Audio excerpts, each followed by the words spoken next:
ओ भगवते वासुदेवाय।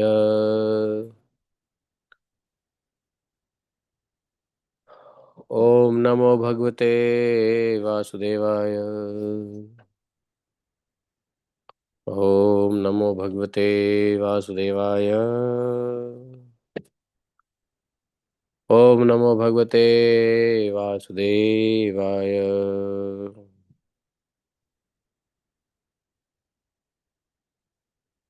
नारायणं नमस्कृत्यं नरं चैवं नरोत्तमं देवीं सरस्वतीं व्यासं ततो जयमुदीरयेत्। नष्टप्रायस्वभद्रेषु नित्यं भागवत सेवया भगवतिरुत्तमश्लोके भक्तिर्भवति नैष्ठिकी।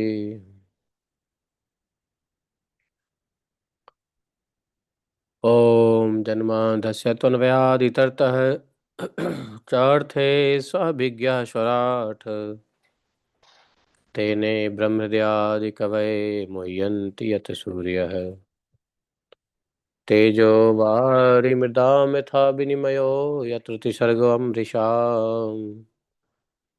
धाम्ना सदा निरस्तकुहकं सत्यं परमं धीमहि।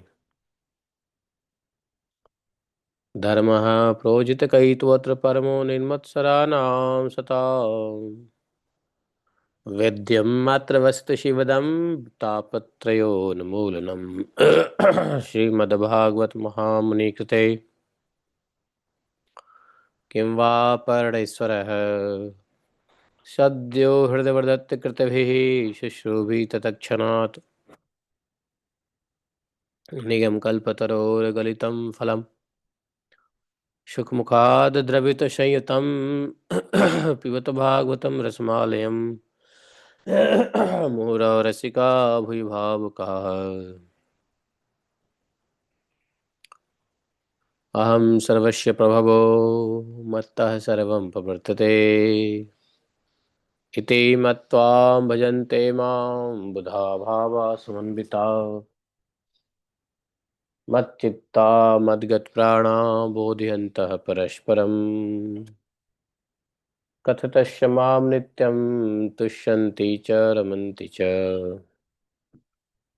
तेषां तुष्यन्ति च रमन्ति च तेषां तथा युक्तानां भजतां प्रीतिपूर्वकं ददामि बुद्धियोगन्तं येन मापुयान्ति ते तेषामेवानुकम्पार्थम् अहम् अज्ञानजं तमः नास्यात्मभावस्थो ज्ञानदीपेन भास्वता अहमेवाश्वमेवाग्रे नान्यत् सतसत्परम् पश्चादमते तस्यावशिष्येत स्वस्म्यहम्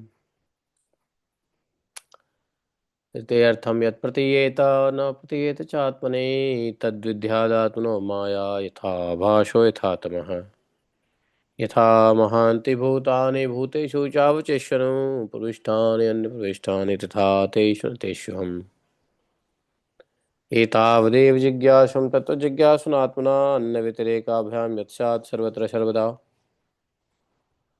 हरे कृष्ण कृष्ण कृष्ण हरे हरे हरे हरे राम राम राम हरे हरे।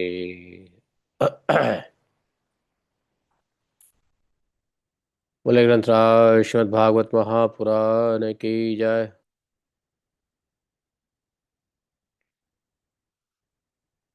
श्रीला सुखदेव गोस्वामी महाराज की जय। श्रीला व्यासदेव भगवान की जय। श्रीला प्रभुपाद की जय। गुरु गौरांग की जय। वृंदावन धाम की जय। जय जय श्री राधे श्याम। हरे कृष्णा।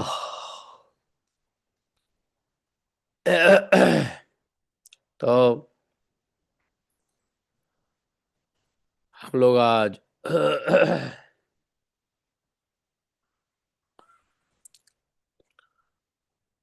10वें स्कंध 76 अध्याय 32वें श्लोक से शुरू करेंगे।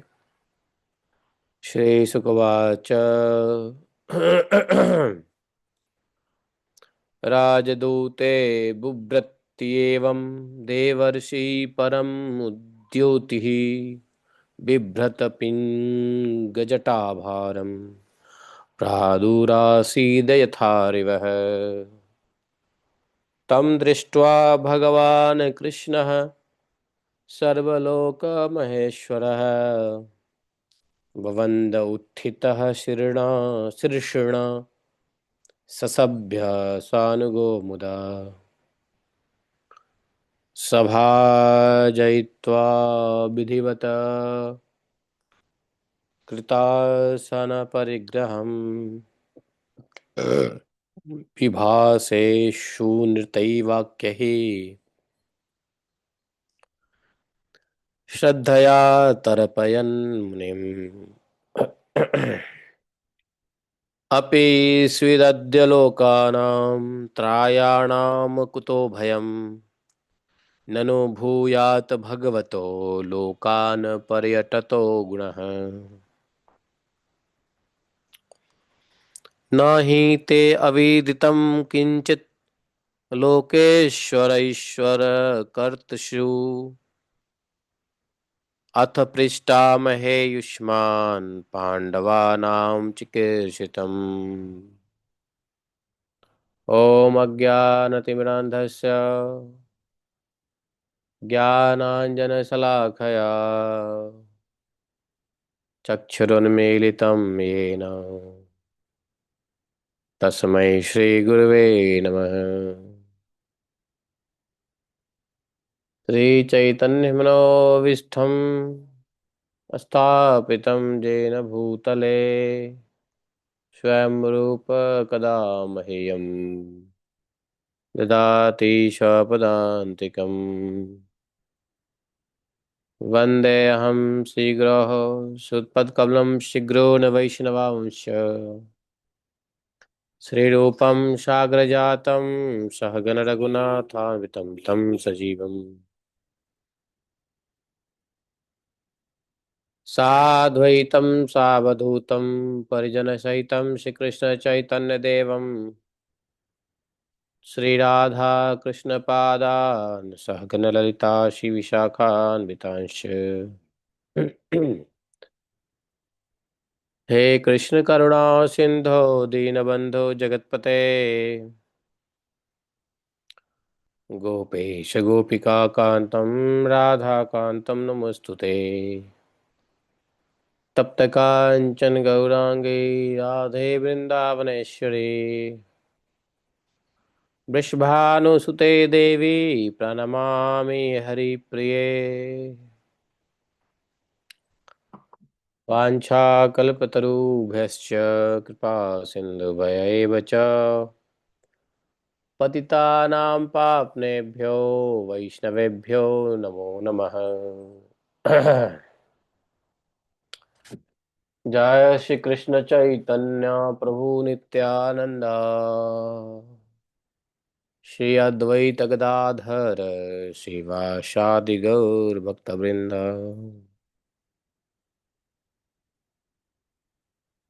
हरे कृष्ण कृष्ण कृष्ण हरे हरे हरे राम राम राम हरे हरे।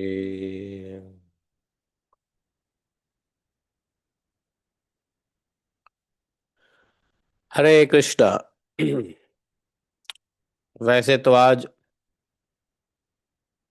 इस समय पूर्णिमा खत्म भी हो गया है, लेकिन सूर्योदय पूर्णिमा में ही हुआ, इसलिए पूरा दिन पूर्णिमा ही है।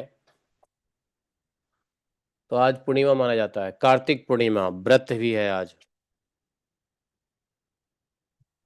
आज देव दिवाली भी है, देवताओं की दिवाली, समझे।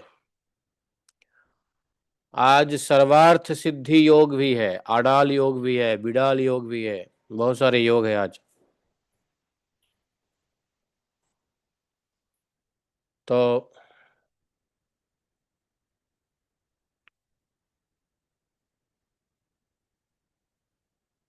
सुखदेव जी कहते हैं,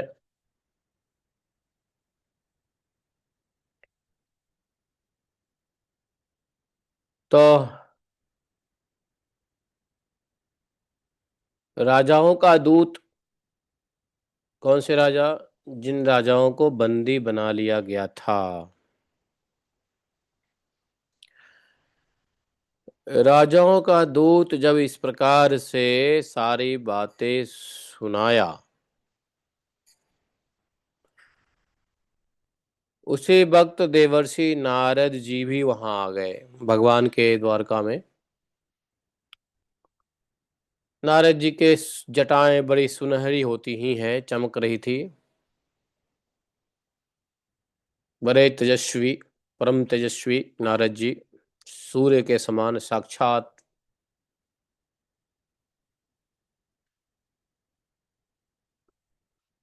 भगवान श्री कृष्ण के साथ अन्य सभापतियों ने भी सभासदों ने भी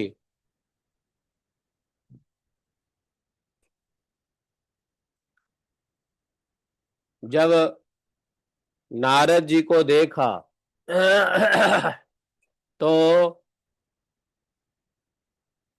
नारद जी को देख के सब खुश भी हुए।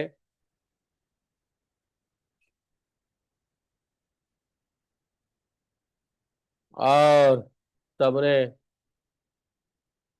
सिर झुका करके नारद जी का स्वागत भी किया। नारद जी आसन बैठे पे बैठे। नारद जी को भगवान स्वयं विधि पूर्वक पूजा की और अपनी श्रद्धा से उनको संतुष्ट करते हुए वे मधुर वाणी से बोले। भगवान बोले, देवर्षि, इस समय तीनों लोक में सब ठीक ठाक तो है? आप तीनों लोक में घूमते रहते हैं, इससे हम लोग का बड़ा लाभ है। घर बैठे ही सबका समाचार मिल जाता है। नारद जी हर जगह घूमते हैं तो समाचार भी देते रहते हैं। ईश्वर के द्वारा रचे हुए तीनों लोकों में ऐसी कोई बात नहीं जिसे आप न जानते हो। अतः हम आपसे यह जानना चाहते हैं कि युधिष्ठिर आदि पांडव इस समय क्या कर रहे हैं, का क्या करना चाहते हैं।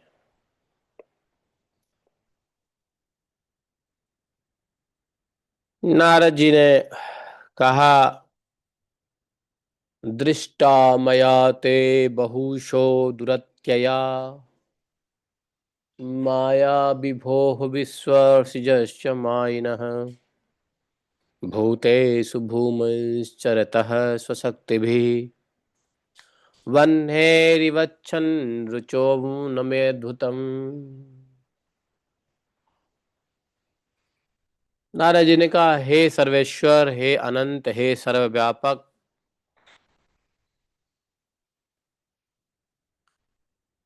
आप तो विश्व के निर्माता हो और इतने बड़े मायावी हैं कि बड़े बड़े मायावी ब्रह्मा जी आदि सब भी आपकी माया का पार नहीं पा सकते।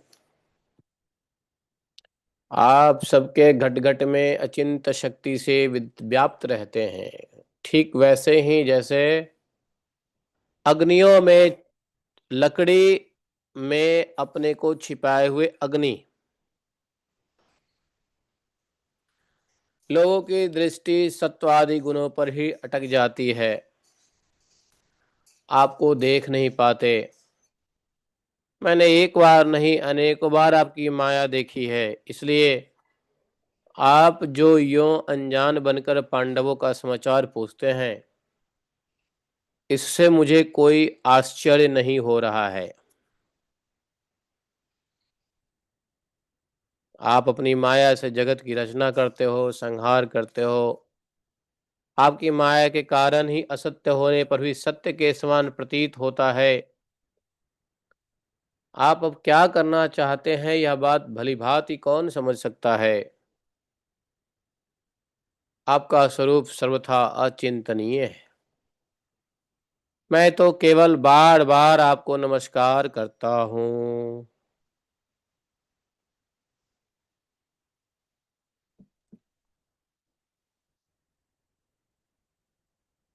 नारद जी कहते हैं, शरीर और शरीर से संबंध रखने वाली वासनाओं में फंसकर जीव जन्म मृत्यु के चक्र में भटकता रहता है।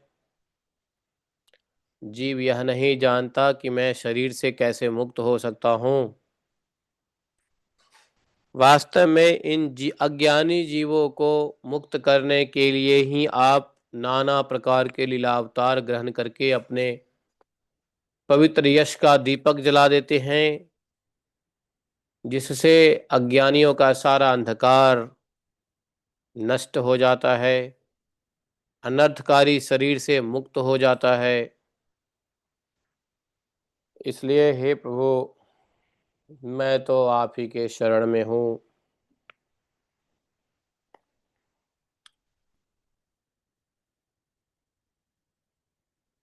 आप सब जानते हैं, फिर भी मनुष्य जैसे लीला नाट्य करते हैं। मुझसे पूछ रहे हैं कि आपके फुफेरे भाई प्रेमी भक्त राजा युधिष्ठिर क्या करना चाहते हैं। तो ठीक है, मैं आपको बताता हूँ। तो नारद जी ने कहा कि ब्रह्मलोक में किसी को जो भोग प्राप्त हो सकता है वह राजा युधिष्ठिर को यही प्राप्त है। पृथ्वी पे ही राजा युधिष्ठिर को सारे भोग प्राप्त है जो ब्रह्मलोक में किसी को प्राप्त होगा। यद्यपि उन्हें किसी वस्तु की कामना नहीं है, फिर भी वे श्रेष्ठ राजसूय यज्ञ राजसूय के द्वारा आपकी प्राप्ति के लिए आपकी आराधना करना चाहते हैं। पांडव लोग राजसूय यज्ञ की तैयारी कर रहे थे, किसी भौतिक कामना से नहीं कर रहे थे, भगवान की आराधना के लिए, भगवान की प्राप्ति के लिए।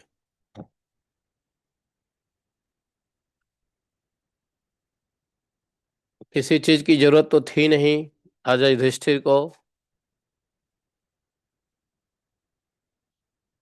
जब किसी व्यक्ति को किसी चीज की आवश्यकता नहीं है, सब कुछ भरा पड़ा है, तो यदि वह यज्ञ दान तप करे तो किसके लिए करे? भगवत प्राप्ति के लिए। जिसके पास कमी होता है वही भौतिक इच्छाओं के लिए यज्ञ करता है। युधिष्ठिर के पास किसी भी चीज की कमी नहीं थी, समझे? भगवान ने, नारद जी ने भगवान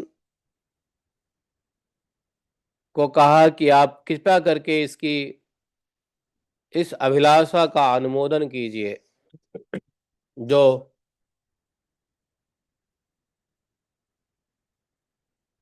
इसलिए जो पांडव जो यज्ञ करने की कोशिश कर रहे हैं, आप अनुमोदन कीजिए, अपना समर्थन दीजिए। इस यज्ञ में बड़े बड़े नरपति, श्रेष्ठ लोग आपके दर्शन करने के लिए, बड़े बड़े देवता, यहाँ तक कि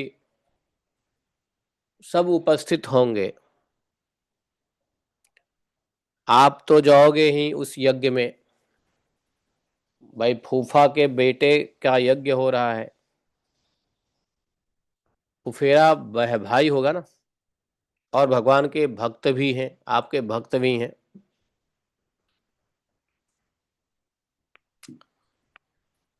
आप स्वयं जब वहां होंगे तो आपके श्रवण कीर्तन और ध्यान करने मात्र से जो अंतज भी पवित्र हो जाते हैं, फिर जो आपका दर्शन और आपका स्पर्श प्राप्त करते हैं, उनके संबंध में तो कहना ही क्या है। बड़ा मंगल बात होगा। सभी लोग, यशस्वी नरपति, सभी राजा आपको दर्शन करेंगे, देवता, बड़े बड़े देवता दर्शन करेंगे।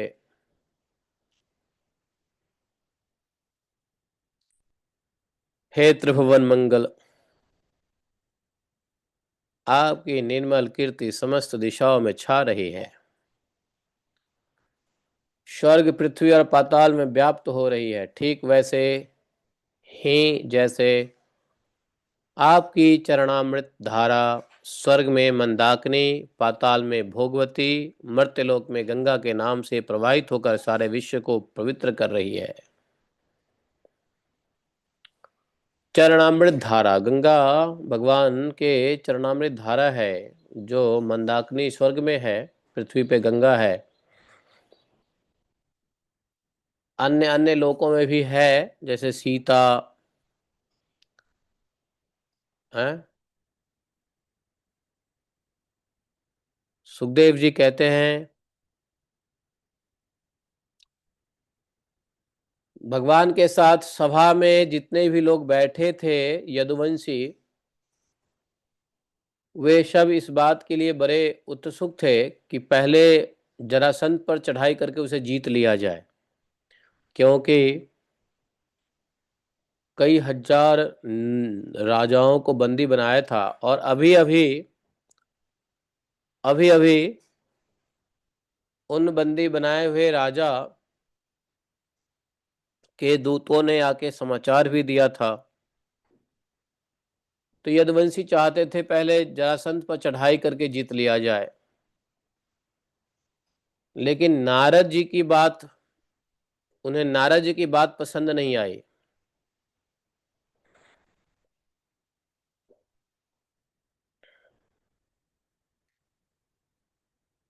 भगवान सबके शासक हैं, उन्होंने मुस्कुराकर मीठी वाणी से उद्धव जी को कहा,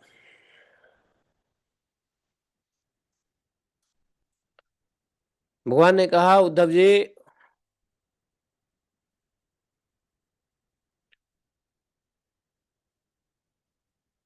त्वम हिना परमम चक्षु श्रुहिन मंत्रार्थ तत्वित तथा अत्र ब्रह्म अनुष्ठेयम श्रद्धमः करवाम तत। बोले उद्धव, तुम बड़े हितैषी हो, सुहृद हो, शुभ सम्मति देने वाले और कार्य के तत्व को भलीभांति समझने वाले हैं आप, इसलिए हम आपको अपना नेत्र मानते हैं। भगवान उद्धव के ऊपर बड़ा भरोसा करते थे, उद्धव जो कहे मानते थे, क्योंकि उद्धव जी हमेशा शुभ सम्मति देते थे, गुड एडवाइस, ऑस्पिशियस एडवाइस,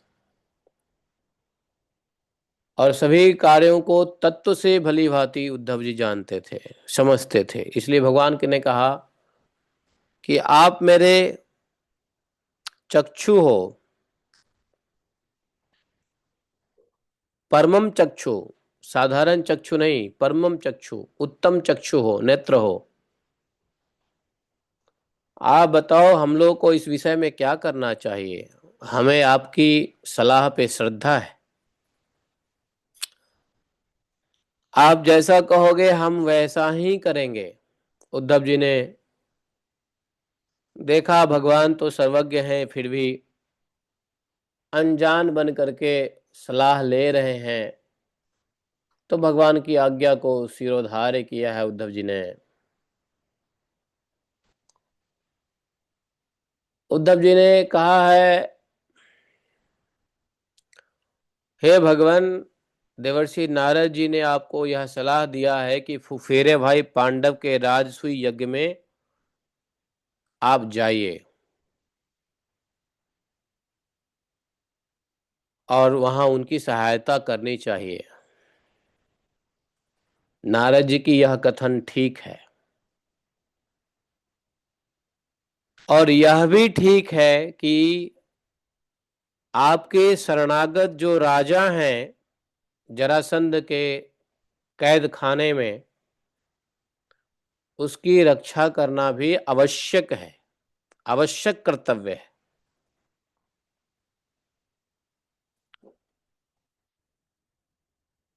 तो उद्धव जी ने कहा, देखिए महाराज, मेरी दृष्टि विचार से तो राजसूय यज्ञ वही कर सकता है जो दसों दिशाओं पर विजय प्राप्त कर लिया हो।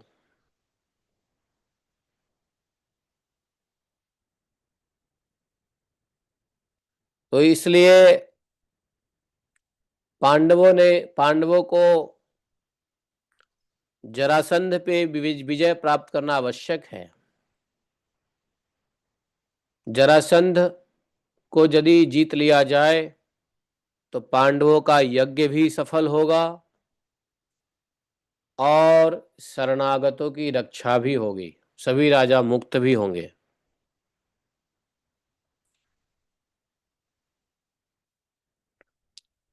उद्धव जी ने कहा कि जरासंध को जीत लेना ही हमारा महान उद्देश्य, ऐसा सफल हो जाएगा ये बात नहीं है, बल्कि उसके जीतने के बाद बंदी राजाओं की मुक्ति भी होगी। आपके शरणागत भक्त राजाओं का संरक्षण होगा, सुरक्षा प्रदान होगा, सुयश बढ़ेगा, आपको सुयश की भी प्राप्ति हो जाएगी। जरासंध बड़े बड़े लोगों के भी दांत खट्टे कर देता है, उद्धव जी ने कहा, क्योंकि जरासंध 10,000 हाथियों का बल से प्राप्त हुआ। उसको यदि कोई हरा सकता है तो केवल और केवल भीमसेन, क्योंकि भीमसेन 10,000 हाथियों का बल रखता है, भीम भी 10,000 हाथियों का बल रखता है।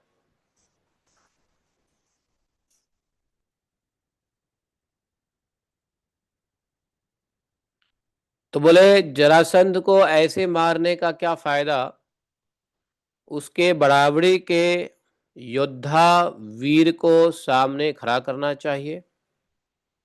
यदि वह वीर जीत ले युद्ध में जरासंध को, यह सबसे अच्छी बात होगी।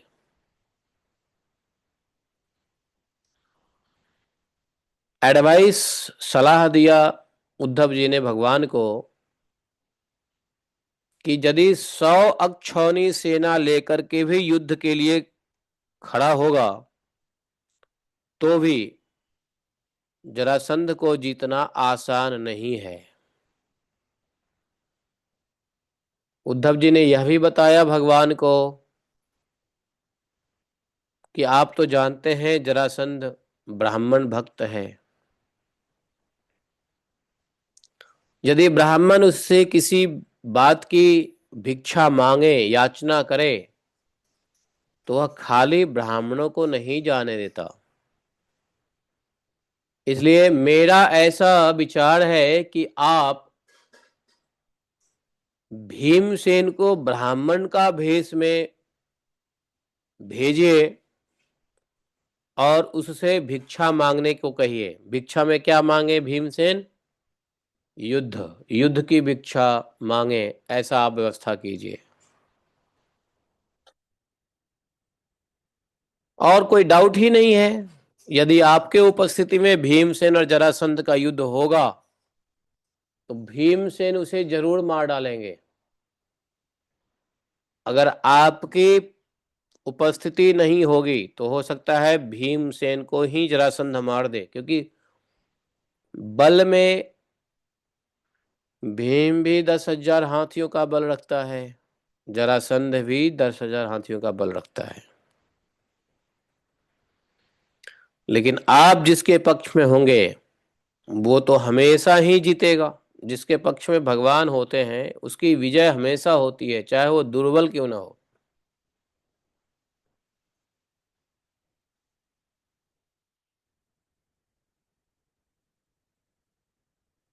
हे प्रभु, आप सर्वशक्तिमान हैं, काल रूप रहित काल स्वरूप हैं।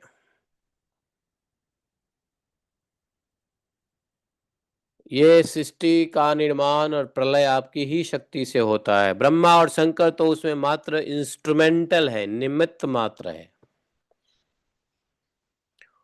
जब आप इस प्रकार की व्यवस्था से जरासंध को मार डालोगे तो कैद में पड़े हुए राजाओं की रानियां अपने महलों में आपके इस विशुद्ध लीला का गायन करेंगी, इसलिए कि आपने उनके शत्रु का नाश कर दिया और उनके प्राण पतियों को छुड़ा दिया।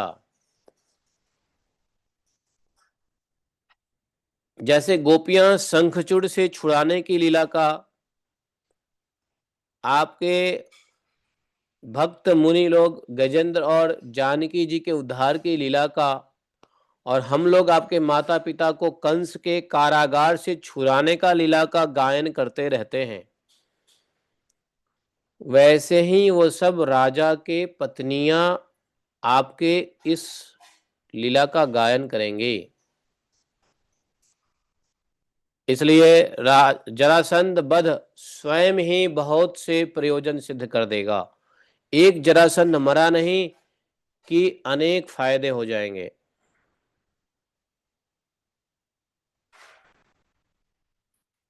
हैं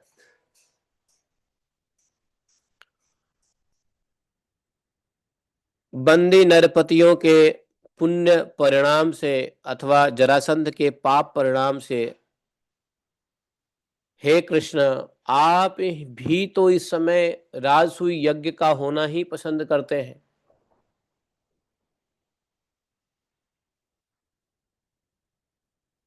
नहीं, आप क्या चाहोगे? आप भी तो ऐसा ही चाहोगे, इसलिए आपको कहाँ जाना चाहिए? वहीं पधारो। बोले कहाँ पधारो? हस्तिनापुर में पधारो। अच्छा, तो सब यदुवंशियों की इच्छा क्या थी? कि जरासंध पे चढ़ाई किया जाए। लेकिन उद्धव जी की ऐसी अनुशंसा नहीं था, उद्धव जी की सलाह ऐसा नहीं था। इसलिए उद्धव जी ने जो कहा वही भगवान ने किया। क्योंकि और बाद में जब उद्धव जी ने इस प्रकार से सलाह दिया तो वहां बैठे नारद जी, यदुवंशी बड़े बूढ़े, और यहाँ तक कि भगवान कृष्ण ने भी उनके बात का समर्थन किया, कहा कि वाह ठीक है, ऐसा ही करेंगे। उद्धव ने जो कहा वही करेंगे। उद्धव जी विवेकी थे, ज्ञान बहुत था उद्धव जी को। सभी सिचुएशन को सोच समझ के राय मशवरा कर देते थे। भगवान को उद्धव जी की बातें बहुत अच्छी लगती थी, युक्ति युक्त संगत बातें करते थे।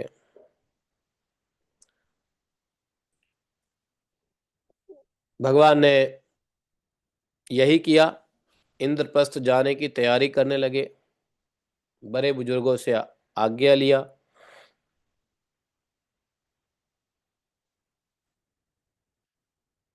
भगवान श्री कृष्ण ने अपने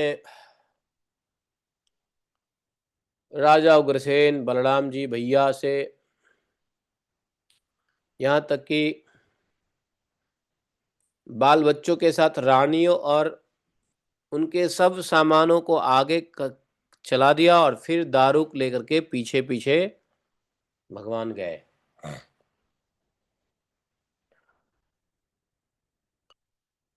अपने पुत्रों और रानियों को भी ले गए। रथों, हाथियों, घोड़ों, पैदलों की भारी सेना भी उनके साथ साथ साथ चल रही थी। उस समय मृदंग, नगारे, ढोल, शंख और नरसिंहों की ऊंची ध्वनि से दसों दिशाएं गूंज रही थी।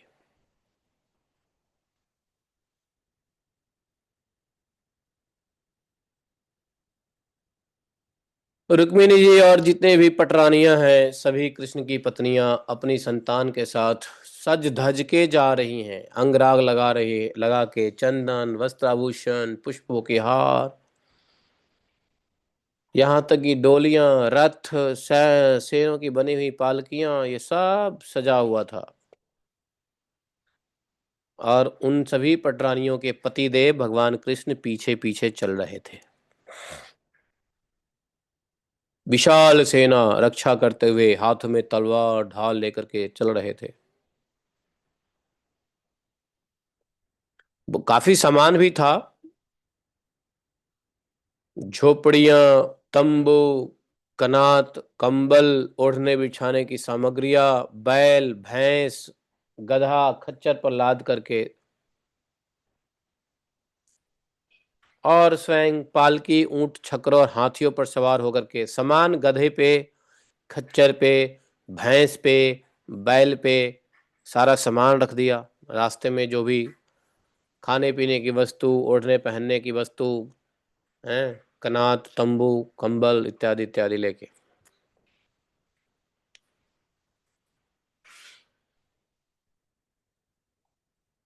जैसे मगरमच्छों और लहरों की उछल कूद से क्षुब्ध समुद्र की शोभा होती है, भगवान श्री कृष्ण की इस समय रथ के ऊपर शोभायमान हो रही थी।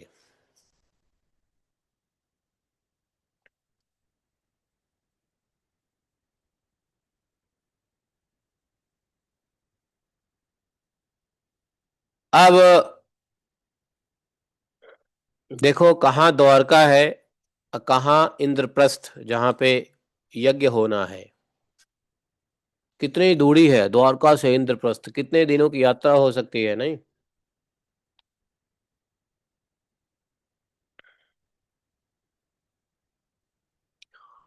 इधर जो दूत आया था उस दूत को भगवान ने कहा, ए दूत, अब तुम लौट जाओ जरासंध के नगरी में,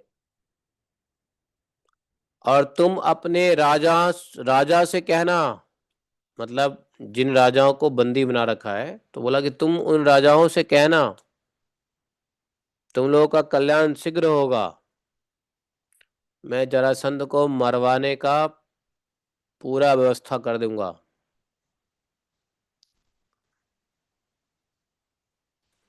और दूत वापस आ गया कहाँ? गिरिब्रज।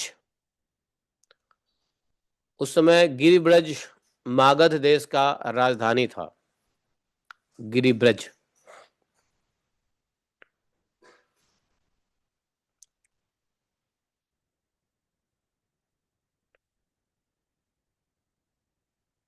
ब्राह्मण दूत गया, बंदी राजाओं को भगवान का संदेश सुना दिया।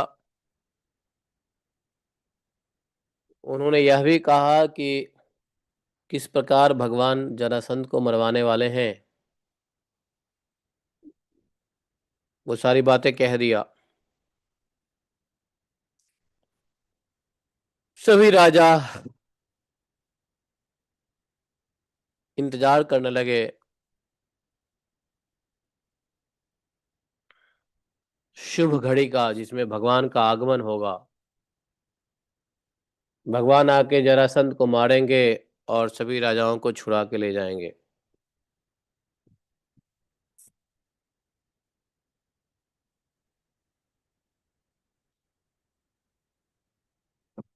इधर भगवान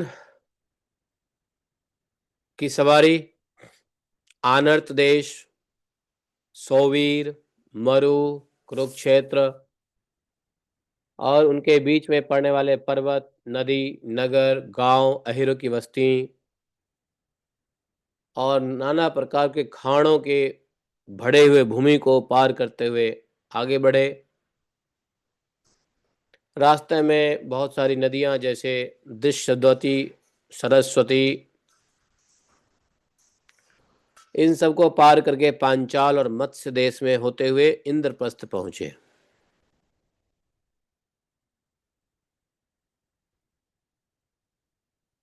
बोले परीक्षित जी, भगवान श्री कृष्ण का दर्शन तो बहुत दुर्लभ है, लेकिन जब युधिष्ठिर जी को पता चला कि कृष्ण पधारे हैं, रोम रोम आनंद से खिल उठा है। अपने आचार्य और भाई बंधु के साथ भगवान की अगवानी रिसीव करने के लिए नगर से बाहर आए हैं।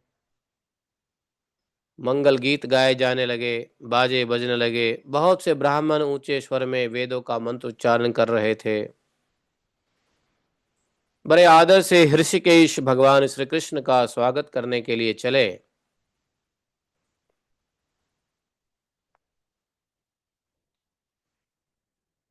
भगवान श्री कृष्ण को देखकर राजा युधिष्ठिर का हृदय प्रेम स्नेह से बड़ा गदगद हो गया। भगवान का दर्शन जो प्राप्त हुआ, सौभाग्य हुआ ऐसा। वे भगवान को बार बार अपने हृदय से लगाने लगे।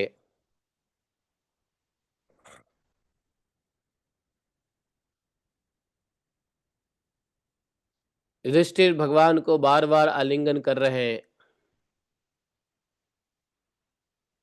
परम आनंद मिल रहा है, नेत्रों से आंसू झलक आए हैं, अंग अंग पुलकित हो गया है। भगवान के मिलने के बाद युधिष्ठिर जी को विश्व प्रपंच का थोड़ा भी स्मरण नहीं रहा। फिर सभी भाइयों से मिले हैं। भीमसेन ने मुस्कुराकर श्री कृष्ण भगवान का आलिंगन किया है। बड़े भाई है ना भीमसेन। नकुल सदेव अर्जुन ने भी भगवान का बड़े आनंद से आलिंगन प्राप्त किया है। सबके नेत्रों में आंसू की बाढ़ छिया गई थी, खुशी की लहर। अर्जुन ने पुनः भगवान श्री कृष्ण का आलिंगन किया। नकुल और सहदेव ने अभिवादन किया और स्वयं भगवान कृष्ण ने ब्राह्मणों कुरुवंशी बूढ़े बुजुर्गों को यथा योग्य नमस्कार किया। कुरु, सिंजय, कई कई देश के नरपतियों ने भगवान श्री कृष्ण का भी सम्मान किया। खूब मिले, मुलाकात हो गई।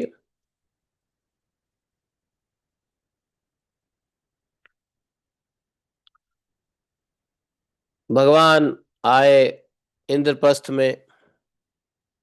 इंद्रप्रस्थ को सजाया गया था। सभी नर नारियां नहा धो के अच्छे अच्छे वस्त्र आभूषण पहन रहे थे, पहने हुए थे। पुष्पों के हार, फूल, इत्र आदि से सजे धजे। हर ठौर ठौर पे दीपक जलाए गए। दिवाली की छटा हो रही थी, दिवाली जैसा हो। धूप, प्रत्येक घर में धूप का धुआं जल रहा था। सभी घर के ऊपर पताका फहरा रहे थे।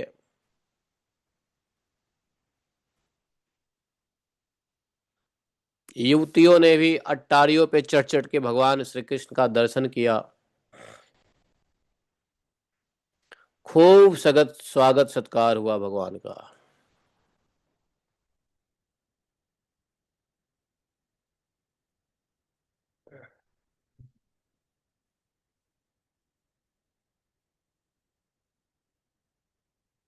भगवान राजमहल में पधारे। माता कुंती अपने बुआ कुंती से मिले।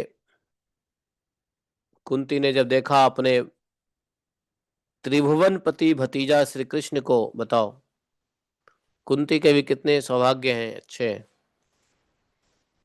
कि भगवान स्वयं उनके भतीजे।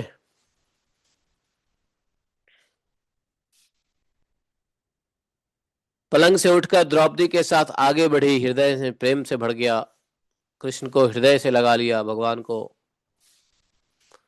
और भगवान को राजमहल के अंदर लाकर राजा युधिष्ठिर आदर भाव और आनंद के उद्रेक से आत्म स्मृति हो गए। युधिष्ठिर, ये लोग इतने आनंदित हुए कि भूल भी गए कि किस क्रम से भगवान की पूजा करनी चाहिए। मतलब कभी कभी होता है ना कि इतना आप खुश हो जाते हो कि आपको पता ही नहीं चलता कि हमको पूजा सत्कार आदर किस प्रकार करना चाहिए। और कभी कभी लोगों को इतनी खुशी हो जाती है मिलने की कि सामने बैठ जाएंगे बातें करने के लिए, लेकिन पानी भी पूछना भूल जाते हैं। अरे मैंने पानी तो पूछा ही नहीं, अभी लाती हूँ पानी। क्योंकि मिलने की उत्कंठा, इतना आनंद हृदय में आ जाता है। लिखा हुआ है कि किस क्रम से पूजा भगवान को करना चाहिए, अर्थात कैसा साद सत्कार आदर करना चाहिए, ये सब भूल गए। सब भगवान के सामने जाके खड़े हैं, बैठे हैं, आनंदित हैं। भगवान श्री कृष्ण ने अपने फुआ कुंती, गुरुजनों की पत्नियों का अभिनंदन किया है। उनकी बहन सुभद्रा और द्रौपदी ने भी भगवान को नमस्कार किया है। सभी रानियों का बड़ा सत्कार हुआ। भगवान के सभी रानियों का, रुक्मिणी, सत्यभामा, भद्रा, जाम्बती, कालिंदी, मित्रविंदा, लक्ष्मणा और साध्वी सत्या।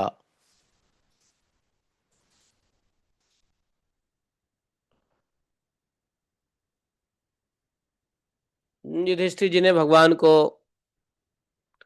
भगवान के साथ उनके सेना सेवक, मंत्री, पत्नी सबको बड़ा अच्छे स्थान पे ठहराया है, जहाँ पे नित्य नवीन सुख प्राप्त हो।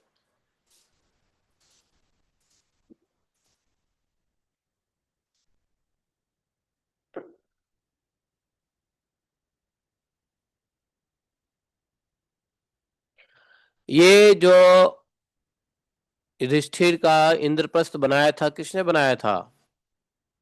मय दानव ने बनाया था। मयासुर दिव्य भवन सभा तैयार किया था। क्योंकि खांडव वन का दहन कर दिया था ना, तो अग्नि से मायासुर को बचाया था, तो मायासुर ने इंद्रप्रस्थ बनवा दिया था। उसे दिव्य इंद्रप्रस्थ, जिसमें किसी भी सुविधाओं की कमी नहीं थी, युधिष्ठिर के साथ भगवान बड़े आनंदित कई महीने तक इंद्रप्रस्थ में ही रहे। रोज समय समय पर अर्जुन के साथ रथ पर सवार होकर घूमने जाते। उस समय बड़े बड़े वीर सैनिक भी उनकी सेवा के लिए साथ साथ जाते। कई महीना बीत गया।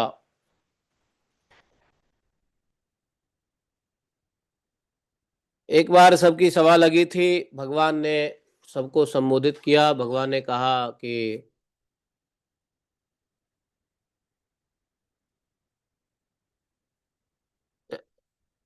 उस सभा में युधिष्ठिर ने, हरे कृष्ण, युधिष्ठिर ने भगवान से कहा कि हे गोविंद, मैं आपका और अन्य विभूति स्वरूप देवताओं का यज्ञ करना चाहता हूं।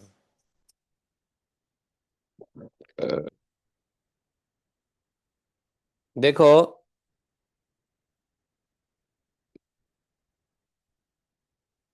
बोला क्यों?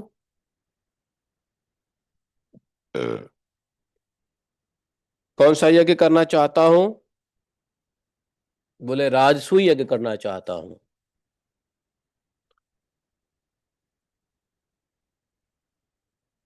राजसूय यज्ञ सबसे श्रेष्ठ यज्ञ होता है। बोले कि यह आपका और आपके परम पावन देवताओं का यजन करना चाहता हूं। आपका भी और आपके जो कार्य में नियुक्त देवी देवता हैं उनका भी यजन करना चाहता हूं।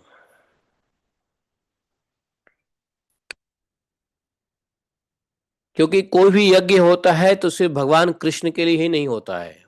उस यज्ञ के फल सभी देवताओं को भी जाता है। यज्ञ तो होता ही है, विष्णु अंतिम भोक्ता तो भगवान विष्णु ही हैं यज्ञ के।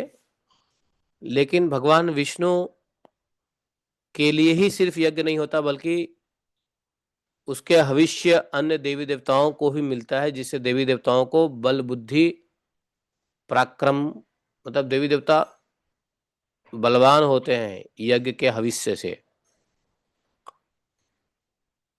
यज्ञ के हविष्य ही देवी देवताओं का खुराक है, जिससे वो ऊर्जा उनको मिलती है। तो इसलिए कोई भी यज्ञ भगवान कृष्ण, विष्णु, नारायण के लिए ही नहीं बल्कि अन्य देवताओं को भी उसका मिलता है। इसलिए युधिष्ठिर ने कहा कि हम राजसूय यज्ञ आपका और आपके देवताओं का के लिए करना चाहते हैं, प्रसन्नता के लिए।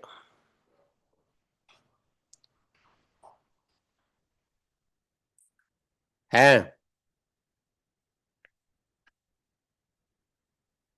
ये हम लोग की अभी स्थिति ऐसी है, दो श्लोक गीता के और भागवतम के समझ नहीं लिए, महामंत्र का माला दे नहीं दिए प्रभुपाद जी ने।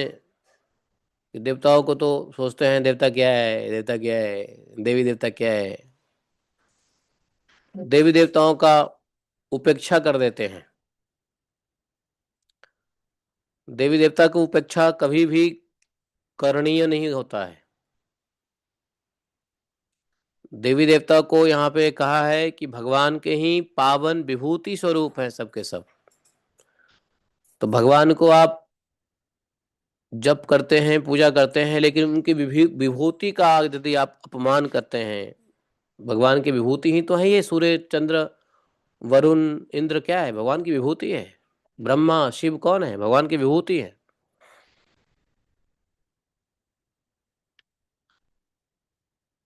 तो भगवान के सामने ही बोल रहे हैं कि आपके पावन विभूति स्वरूप देवताओं का यजन करना चाहता हूं, आपका भी और आपके साथ साथ आपकी विभूति का भी। यज्ञ अधूरा होता है यदि भगवान की विभूति का आपने नहीं किया पूजा। जैसे कोई यज्ञ करो और हवन करके उसमें इदम न मम, आप सिर्फ विष्णु को ही सब कुछ समर्पित करो तो नहीं होता है, उससे पहले अन्य देवी देवताओं का भी आवाहन किया जाता है, पंचदेव का आवाहन होता है, उनके नाम के भी हवन डलते हैं, हविष्य डलता है। और अंत में ओम पूर्णमदः पूर्णमिदं पूर्णात् पूर्णमुदच्यते पूर्णस्य पूर्णमादाय पूर्णमेवावशिष्यते, श्री विष्णु श्री विष्णु श्री विष्णु। अंत में जाता तो भगवान विष्णु को ही है, अल्टीमेट भोक्ता ऑफ द यज्ञ।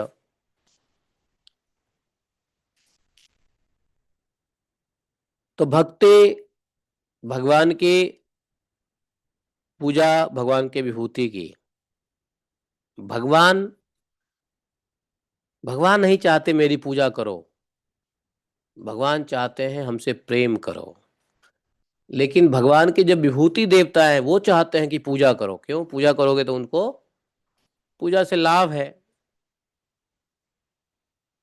गीता में भगवान ने कहा भी है कि मनुष्य को और देवताओं को आपस में सामंजस्य बिठाना पड़ेगा, क्योंकि मनुष्य को कल्याण हेतु जीविका आजीविका के लिए जो कुछ भी जरूरत है वो देवता से मिलता है। जैसे सेंट्रल गवर्नमेंट ने कोई स्कीम निकाला और नीचे के जो स्टाफ है उससे यदि आपकी नहीं बनती है तो आपको देगा ही नहीं वो, है नहीं।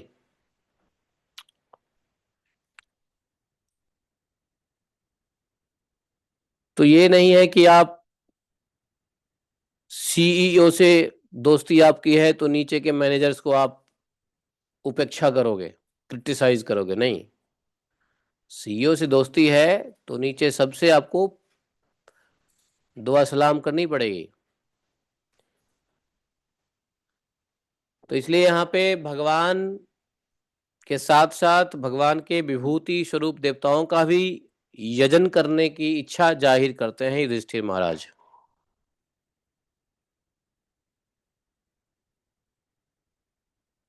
और भगवान से कहा कि आप कृपा करिए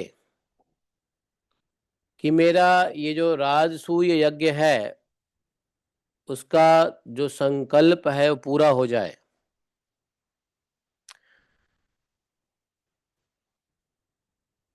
समझे।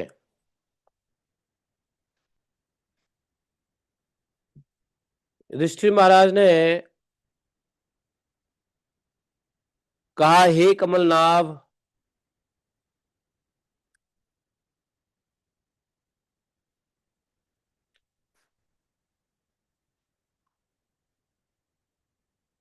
हैं।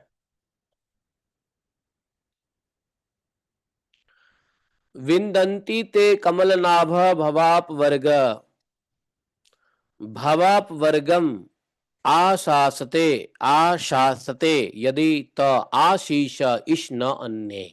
देखो भगवान को क्या कहा है। भगवान को कहा है कि आपके चरण कमलों की पादुकाएं सभी प्रकार के अमंगल को नाश कर देने वाली है। जो लोग आपके चरण कमलों की पादुकाएं, जो आपके चरण कमलों को निरंतर सेवा करते हैं, आपके चरण कमल का ध्यान करते हैं, आपके चरण कमलों की स्तुति करते हैं, बोले वास्तव में वो पवित्र आत्मा है।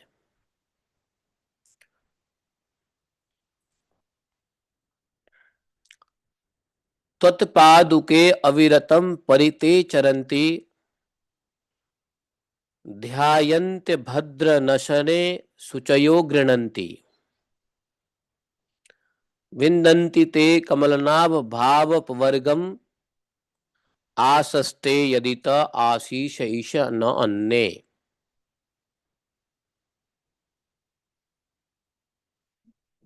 पवित्र आत्मा है जो आपके चरणों की ध्यान सेवा स्तुति करते हैं,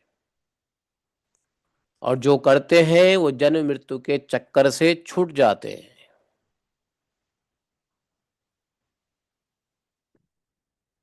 और जो आपके चरण कमलों की ध्यान सेवा पूजा करते हैं, अर्थात आपके भक्त, यदि उनको सांसारिक विषयों की अभिलाषा हो तो उन्हें वह भी प्राप्त होता है, ऐसा नहीं है। अगर सांसारिक भक्तों वस्तुओं की अभिलाषा हो, वैसे तो भक्त सांसारिक विषय नहीं चाहता, लेकिन यदि चाह ले तो उनके सारी अभिलाषा भी पूर्ति प्राप्ति हो जाती है। लेकिन जो लोग आपके चरण कमल का शरण ग्रहण नहीं करते, उन्हें तो मुक्ति मिलती ही नहीं, और न ही सांसारिक भोग भी नहीं मिलती है। क्योंकि जो भगवान की भक्ति नहीं करते हैं और गलती से संस्कार बस उनको संसार का भोग मिल जाता है, तो उस भोग में भी रोग हो जाता है, मालूम है। जो भगवान की भक्ति में नहीं है, अब मान लो भोग की वस्तु मिल गई है, मकान दुकान गाड़ी घोड़े नौकर चाकर सब मिल गया है, तो किस लिए मिला है? अपने पूर्व जन्म के किए हुए संस्कार से मिल गया है। लेकिन इस जन्म में भक्ति नहीं कर रहा है तो सारे भोग उसका रोग बन जाएगा, सारे भोग रोग बन जाता है। लेकिन जिनको अपने कर्मों के फल से जो भोग मिला है और उस भोग को भगवान को भोग ला के यूज करते हैं, तो वो रोग नहीं बनता है। इसलिए भक्ति भाव, ये सत्य है कि आपके अपने ही पूर्व जन्म के मेहनत से इस जन्म में जो कुछ मिला है, लेकिन इस जन्म में जो मिला है उसको भगवान को भोग लगा के नहीं खाओगे तो वो रोग हो जाएगा। अर्थात भक्ति भाव तो रखनी पड़ेगी। तो वही भोग दोबारा से रोग बना करके फिर से जन्म मृत्यु जरा व्याधि के चक्कर में फेंक देगा। लेकिन अपने संस्कारों से अर्जित भोगों को भगवान को भोग लगा के लेंगे तो फिर दोबारा से कर्म बंधन नहीं पड़ेगा, और फिर दोबारा से जन्म ही नहीं लेना पड़ेगा। कहा ना, जन्म मृत्यु के चक्र से छुटकारा पा जाते हैं वास्तव में ऐसे पवित्र आत्मा। तो युधिष्ठिर महाराज ने कहा, तददेव देव भवतश्चरणारविंदम, हे देवों के देव, भवतश्चरणारविंदम, आपका चरण कमल की शरण जो ग्रहण नहीं करता, उन्हें तो मुक्ति मिल ही नहीं सकती और सांसारिक भोग भी नहीं मिलते।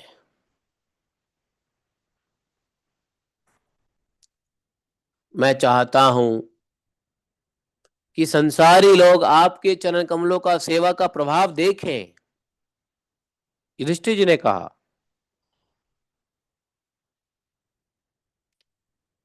कुरुवंशी संजय वंशी के राजाओं ने जो आपका भजन करते हैं और जो नहीं करते हैं उनका अंतर आप जनता को दिखला दीजिए प्लीज।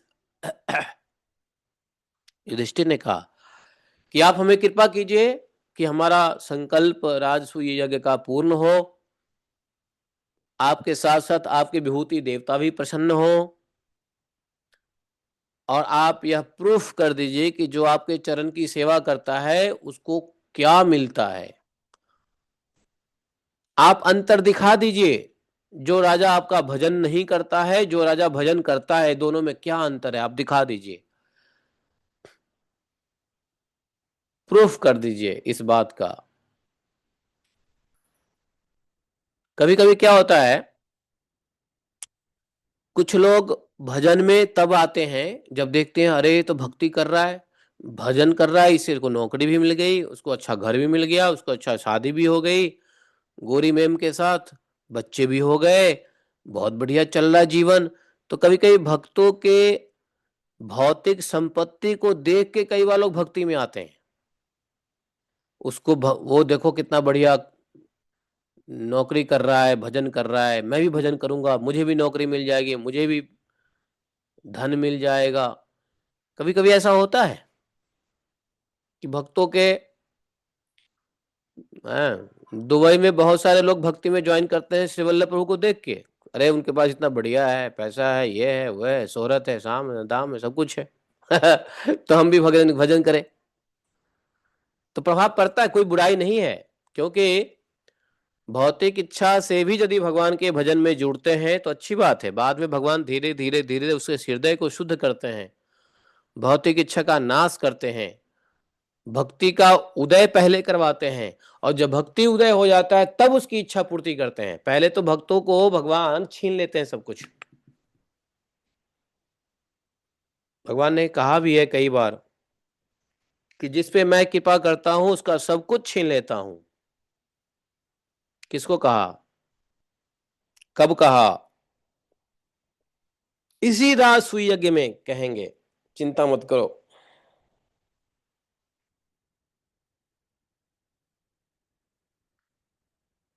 तो भगवान छीनते क्यों हैं? क्योंकि भक्त किसी और के ऊपर आश्रित न हो, न धन के ऊपर, न बिजनेस के ऊपर, न खानदान के ऊपर, न कुल के ऊपर, न।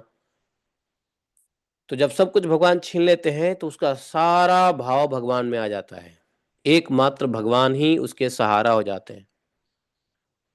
और भगवान क्या करते हैं, भक्त के जो भक्ति में आता है भगवान उसका सब कुछ छीन लेते हैं। तो कृपा करते हैं, कि किस बात की कृपा? अनन्य आश्रित कृपा। भगवान को ही सिर्फ समर्पण करने की कृपा करते हैं। और जब एक बार जब भगवान को समर्पित हो जाते हैं भक्त, तब भगवान उस भक्त की सारी इच्छा पूर्ति करते हैं, जो चाह ले। प्रभुपाद जी को देखो, प्रभुपाद जी से क्या छीन लिया देखो, पहले उनकी नौकरी छीन ली ले देके, फिर उनका बिजनेस छीन लिया, सारा कस्टमर छीन लिया, सारे पैसे डूब गए मार्केट में, प्रभुपाद जी के नहीं डूबे। उसके बाद पत्नी की भी बुद्धि ऐसी कर दी भगवान ने कि पत्नी भी साइड हो लिया, प्रभुपाद जी से सब छीन लिया। धीरे धीरे धीरे धीरे प्रभुपाद जी सरेंडर होके आ गए वृंदावन में, भगवान के सिर्फ कृपा के ऊपर 12 साल वृंदावन में रहे प्रभुपाद जी। जब भक्ति का उदय हुआ तो प्रभुपाद जी की सारी इच्छाएं भगवान ने पूर्ति करी। नहीं, अब प्रभुपाद जी जिस समय नौकरी कर रहे थे उस समय लोग की इच्छा क्या होती है? पैसा अधिक कमाओ, सैलरी बढ़िया हो, कस्टमर बढ़िया चले, बिजनेस बढ़िया चले। अगर वो इच्छा यदि भगवान पूर्ति कर देते तो शरणागति कहाँ से होती? इसलिए भगवान अपनी अनन्य शरणागति के लिए सब कुछ छीन लेते हैं, यहां तक कि इज्जत प्रतिष्ठा भी छीन लेते हैं। बेचारा कहीं का नहीं होता है, संसार में कहीं का नहीं रहता है, संसार उसको लात मारते, गाली देते, उसको भगवान के अलावा और कोई शेल्टर नहीं मिलता। जब एक बार भगवान का होके रह जाता है तब भगवान उसे सारी इच्छा पूर्ति करते हैं। आज प्रभुपाद जी, जिस प्रभुपाद जी की हृदय में भक्ति का उदय हुआ, अनन्य आश्रित भजन भजन किया, उसके बाद प्रभुपाद जी की सारी इच्छाएं चुटकी बजा बजा के भगवान ने पूर्ति की है। आज देखो कौन सा मिनट और सेकंड नहीं है कि दुनिया में हजारों लोग उनकी याद न कर रहे हो। बताओ, हर घंटे 2 घंटे में विश्व में कहीं ना कहीं संसार धावा हो ही चलता ही रहता है। जय प्रभुपाद चलता ही रहता है। क्या दिया? ऐसा किसी को नहीं दिया जैसा प्रभुपाद को दिया बाद में। तो इसलिए भक्त को पहले भगवान अकिंचन बनाते हैं कि तू किसी चीज की इच्छा मत कर, और जो उसके पास होता है उसको छीन लेते हैं कि तेरी इच्छा ही नाश कर देता हूं, क्रश कर देते हैं पूरा, डाउन टू अर्थ। और तब भी यदि भगवान के शरण में नहीं छोड़ता, भगवान के भक्त सब कुछ होने के बावजूद भी, सब कुछ छीने जाने के बावजूद भी भगवान के शरण को नहीं छोड़ता है, तब जाके भगवान कृपा कर देते हैं। भगवान यही टेस्ट करते हैं। नहीं तो कई लोग क्या है, कई भक्त हैं। एक हमारा जानने वाला था दुबई में, देवपुरी। वो पहले खूब बढ़िया माला करता था, सब करता था, लेकिन जैसे ही उसकी नौकरी छूटी, बीवी ने तलाक दे दिया, बोला कि नहीं नहीं नहीं, मैं माला नहीं करूंगा, मेरे को लगता है सूट नहीं कर रहा है भजन भक्ति, हम इतना माला कर रहे हैं, भगवान मेरे साथ ऐसे कर रहे हैं। उसको ये थ्योरी पता ही नहीं था। अरे भाई, धन छीन रहे हैं, नौकरी छीन रहे हैं, बीवी छीन रहे हैं, तो तेरे लिए उपकार कर रहे हैं भगवान, और छोड़ दिया भजन। बीमार भी पड़ गया, पत्नी डिवोर्स, बाद में थोड़ा सा मेरे पास आया, मैंने थोड़ा सा कोशिश किया नेचुरोपैथी से इलाज करने की, और ठीक भी हो गया। जब ठीक हुआ तो फिर से नौकरी मिली, फिर से शादी किया। अब फिर से शादी किया तो भक्ति में नहीं आया, फिर दूसरी पत्नी को भी कैंसर। कहने का तो देखो, भगवान इसलिए टेस्ट करते हैं किसकी भक्ति कैसी है। ये लड्डू पेड़े वाली भक्ति है या वास्तव में भक्ति है। लड्डू पेड़ा छीनने के बाद ये बच्चा किसके लिए रोता है, मेरे लिए रोता है या फिर भोग के लिए रोता है, संसार के लिए रोता है। तो बहुत सारे भक्त हैं, ऐसे होते रहते हैं। तो ये तो लाइव एग्जाम्पल एक दो है जो बताया आपको, वैसे कई एग्जाम्पल है। भक्तमाल भरे पड़े हैं। भक्तमाल, हजारों भक्तों की कथा भरी पड़ी है, किस प्रकार भगवान ने भक्तों का टेस्ट किया है। गोरा कुम्हार को देखो, गोरा कुम्हार को भगवान ने क्या किया उसके बच्चे खत्म हो गए। गोरा कुम्हार से ही अपने बच्चे का मर्डर करवा दिया भगवान ने। गोरा कुमार ने अपने बच्चे को अपने पैर से मारा, जानबूझ के नहीं मारा, लेकिन ऐसा संजोग बना कि उसके पैर से मर गया उसका बच्चा। दूसरी शादी हुई इसलिए कि खानदान चलेगा, उन्होंने अपना हाथ काट लिया, अपना भोजन तक नहीं खाने के लायक रहे गोरा कुमार, लेकिन भगवान की भक्ति नहीं छोड़ी। अंत में भगवान ने क्या दिया बताओ? वो बच्चा भी दिया उसको, उसके हाथ कटे थे वो भी ठीक कर दिया भगवान ने। ये अधिक दिन की बात नहीं है, 400 साल पहले, 300 साल पहले की बात है, गोरा कुम्हार की कहानी, महाराष्ट्र में। तो भक्तमाल पढ़ोगे तो पता चलेगा कि भगवान भक्तों के साथ कैसे कैसी लीलाएं करते हैं, भगवान कैसे टेस्ट करते हैं, कैसे। तो जो भक्तों की लीला नहीं पढ़ेगा, भगवा भक्तों की चरित्र नहीं सुनेगा, तो उसको अपने साथ होते हुए सब कुछ अन्याय लगेगा, और इसलिए भक्ति छोड़ देते हैं लोग बाग।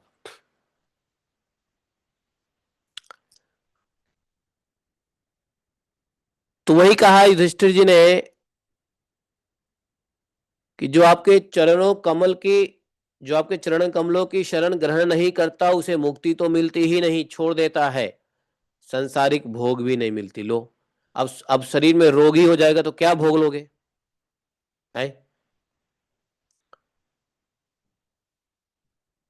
इसलिए बोले हे देवताओं के भी आराध्य देव, मैं चाहता हूं कि संसारी लोग आपके चरण कमलों की सेवा का प्रभाव देखें। यस।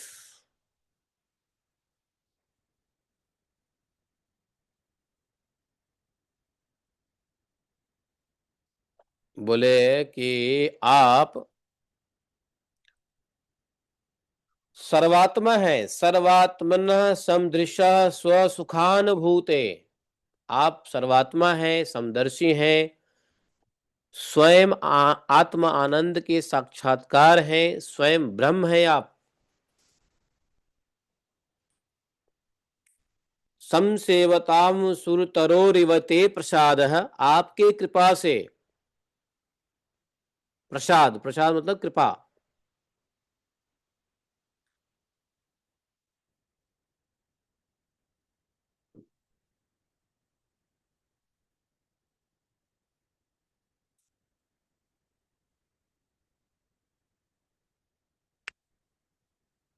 आपके कृपा से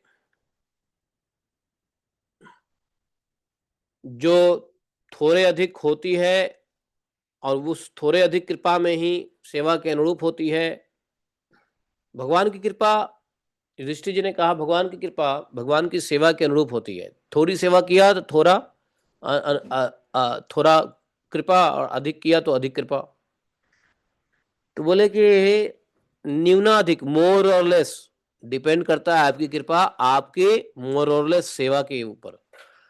न्यून अधिक सेवा के अनुरूप होती है आपकी कृपा, लेकिन होती अवश्य है। जितना भाव है उतना ही भक्ति मिलती है, थोड़ा ना कम थोड़ा ना ज्यादा। जितना भगवान को भाव दोगे उतनी ही भगवान भक्ति दे देते हैं।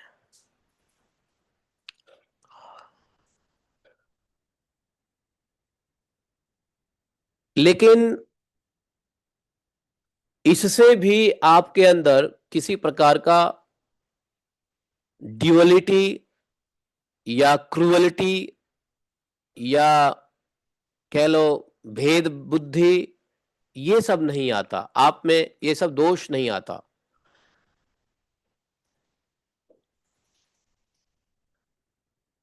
ऐसा कहा तो भगवान को युधिष्ठिर महाराज ने अपना सब कुछ बताया और भगवान ने अनुशंसा भी किया, सपोर्ट किया, रेकमेंड किया, ठीक है सब। भगवान ने कहा ओके। भगवान ने भी ग्लोरीफाई किया युधिष्ठिर महाराज को और पांडवों को कि आप तो देवताओं के पुत्र हैं, चारों भाई वायु इंद्र आदि लोकपाल के अंश से पैदा हुए हैं, आप सबके सब बड़े वीर हैं, मनस्वी हैं, संयमी हैं, आपके अंदर सद्गुणों तो भरा हुआ है, आप अपने सद्गुण से मुझे वश में कर लिया है। ऐसा भगवान ने कहा युधिष्ठिर महाराज को। आपका जो यह यज्ञ है सिर्फ मेरी मेरी इच्छा ही नहीं है, आपके इस राजसूय यज्ञ के लिए बड़े बड़े ऋषि, आपके पितर देवता, आपके रिश्तेदार और हम भी, यहाँ तक कि सभी प्राणियों का कल्याणकारी यज्ञ है ये राजसूय यज्ञ। ठीक है, आप राजसूय यज्ञ करना चाहते ही हैं तो आप पृथ्वी के सभी राजाओं को जीत लीजिए, पहले अपने अधीन कर लीजिए, सारे पृथ्वी को अपने वश में करके यज्ञ उचित सभी सामग्री को एकत्रित करके महायज्ञ का अनुष्ठान कीजिए। राजसूय यज्ञ महायज्ञ है।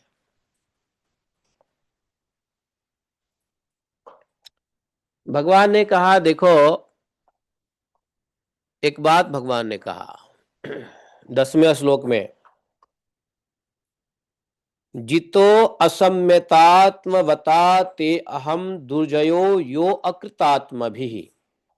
क्या मतलब है? बोले जिन लोगों ने अपने इंद्रियों और मन को वश में नहीं किया वे मुझे अपने वश में नहीं कर सकते। अर्थात भगवान को वश में करने के लिए इंद्रियां और मन दोनों वश में होना चाहिए। जो जितेंद्रिय नहीं है वो भगवान को वश में नहीं कर सकता है। कोई कह सकता है अरे ठीक है, I don't want to be जितेंद्रिय, हम भगवान को भी वश में नहीं करना चाहते, मतलब क्या जरूरत है, भगवान अपना जगह पे, हम अपने जगह पे। भगवान को वश करने की क्या जरूरत है। लेकिन वश करने का, वश में करने का क्या मतलब होता है, प्रसन्न करना। वश में करना नॉट ओनली टू कंट्रोल, यहाँ पे बस में करने का मतलब ये होता है कंट्रोल करना नहीं, प्रसन्न करना। किसी को प्रसन्न कर दोगे तो अपने आप वो कंट्रोल में हो जाते हैं भाई। आप प्रसन्न कर दोगे तो जो मांगोगे देगा, जो कहोगे बात मानेगा। प्रसन्नता से सारे काम होते हैं और प्रसन्नता ही वश हो करता है। अब भगवान को प्रसन्न करना है तो भगवान की प्रसन्नता ही भगवान का वश में करना है।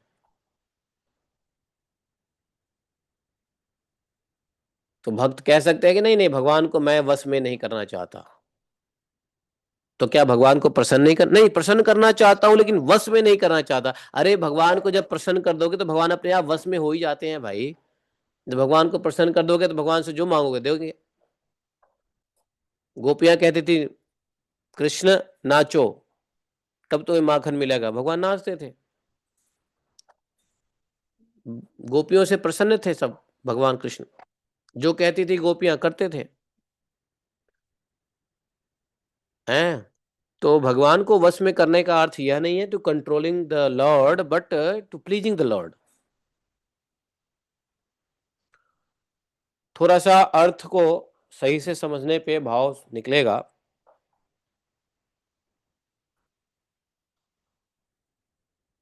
इस प्रकार से भगवान ने भी, भगवान से ऐसा समर्थन पा करके युधिष्ठिर महाराज का हृदय बड़ा खिल उठाया, आनंद हो गए, प्रफुल्लित हो गए।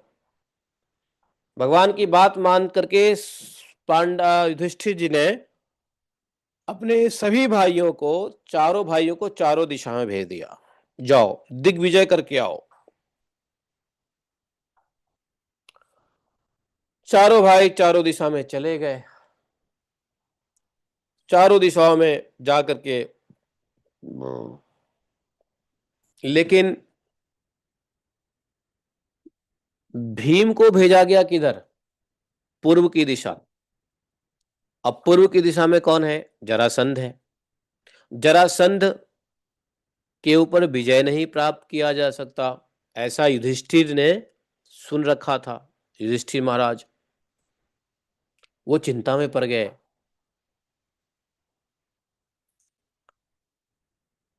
भगवान के पास आके कहा महाराज ये सभी दिशाएं तो जीती जा सकती हैं लेकिन जरासंध, सुना है कि जरासंध पे कोई जीत ही नहीं सकता। आपने भी जरासंध को छोड़ दिया 18वें वार में, खुद आप स्वयं भाग गए, जरासंध को मारा नहीं आपने। कारण जो भी हो लेकिन हमें चिंता हो रही है कि जरासंध को कैसे जीतेगा भीम, पूर्व दिशा में गया है। भगवान ने उद्धव के बार, उद्धव ने जो सलाह दिया था, उद्धव जी की सलाह को भगवान ने कह दिया कि ऐसे ऐसे जरासंध को हम लोग मारेंगे, चिंता मत करो। अर्जुन को अकेले नहीं जाना है, भीमसेन के साथ अर्जुन भी जाएगा और हम स्वयं जाएंगे। जैसा प्लानिंग था, ब्राह्मण का भेष बना करके गिरि ब्रज में जाएंगे। गिरि ब्रज राजधानी है मगध का, जरासंध की राजधानी थी। जरासंध ब्राह्मण का भक्त था और गृहस्थ उचित धर्म का पालन करता था। ब्राह्मण के भक्त होने से उसके पास ऐसी शक्ति थी कि कोई मार नहीं सकता था, समझे। भगवान स्वयं नहीं मार सकते हैं क्योंकि ब्राह्मण भगवान के आराध्य देव है ब्राह्मण। नमो ब्राह्मण्य देवाय गो ब्राह्मण्य हिताय च। ब्राह्मण भगवान के आराध्य देव हैं और उनकी भक्ति करने वाले को भगवान गुरु भाई मानते हैं, और इसलिए ब्राह्मण की भक्ति करने वाले को भगवान कभी कोई नुकसान नहीं पहुंचाते, मार भी नहीं सकते। इसलिए छोड़ दिया 17 बार। 18वें बार में स्वयं भाग लिए भगवान, रण छोर कहलाए। आगे क्या होता है, तीनों जाते हैं ब्राह्मण के भेष में। आप लोगों को पता ही है आगे क्या होता है। फिलहाल इस बात को हम लोग कल सुनेंगे, आगे क्या क्या होता है। दोबारा सुनने के लिए, कई बार सुन चुके हैं क्या होता है, लेकिन दोबारा सुनने के लिए भागवतम से कल हम लोग बैठेंगे। तो श्लोक संख्या 17 तक हम लोग ने पढ़ा है। बोले ग्रंथराज श्रीमद् भागवतम की जय। एकम शास्त्रम देवकी पुत्र गीतम एको देवो देवकी पुत्र एव एकम मंत्रस्य तस्य नामानि यानि कर्मापि तस्य देवस्य सेवा। त्वमेव माता च पिता त्वमेव बन्धुश्च सखा त्वमेव विद्या द्रविणं त्वमेव मम सर्वदेव देवः। कृष्णाय वासुदेवाय हरे परमात्मने प्रक्लेशनाशाय गोविन्दाय नमो नमः। हे कृष्ण करुणा सिंधो दीनबंधो जगतपते गोपेश गोपिका कांतम राधा कांतम नमस्ते। तप्त कांचन गौरांगी राधे वृंदावनेश्वरी वृषभानुसुते देवी प्रणमामि हरिप्रिये। वाञ्छाकल्तरुभ्यश्च कृपा सिन्धुभैव च पतितानां पावनेभ्यो वैष्णवेभ्यो नमो नमः। जय श्री कृष्ण चैतन्य प्रभु नित्यानंदा श्री अद्वैत गदाधर शिवासादि गौर भक्तवृंद। हरे कृष्णा कृष्ण कृष्ण हरे हरे हरे राम राम राम हरे हरे।